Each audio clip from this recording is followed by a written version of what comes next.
U.S. TikTok ban back in the news. Let's get into it. Why is it important? Why do we care? A lot has happened with the U.S. TikTok ban. We're now looking at December 16th as a new proposed deadline.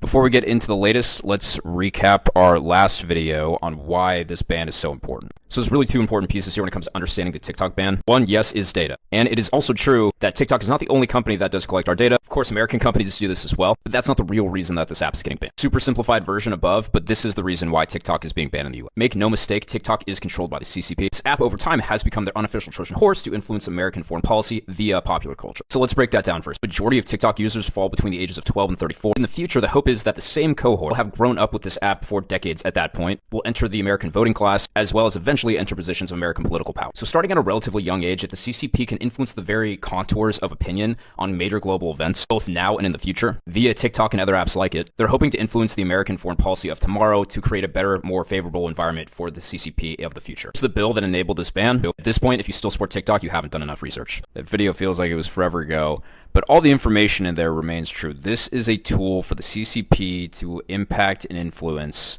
Americans' thinking on geopolitics, particularly American foreign policy. Lead up to the last deadline, the US and China got together, hammered out a deal, and now to solidify/pen that deal, the new deadline has been pushed out to December 16th. So still a lot of details that are murky. Let's get into it. I recommend you guys pause, take a look. We highlighted the most important pieces in yellow. We'll cover them one by one.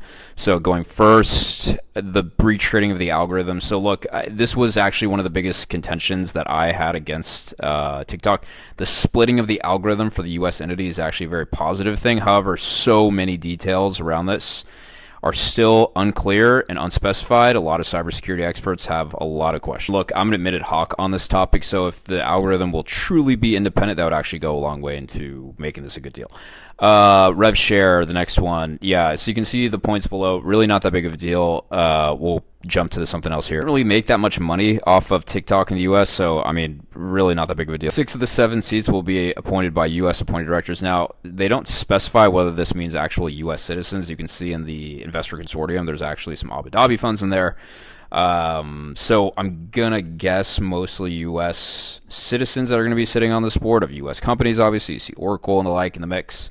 But we'll see, still be TBD. And also importantly, the last board member will be a ByteDance Chinese citizen that will be excluded from security decisions made by the board. Now, that is also where it comes into piece, like what's going to be the enforcement mechanism? How's this going to be actually upheld? So TBD, I don't know. We'll see about that. Really drive home the importance of why, in my mind, we need a ban, but at the very least, a deal like this, half of all Americans use TikTok.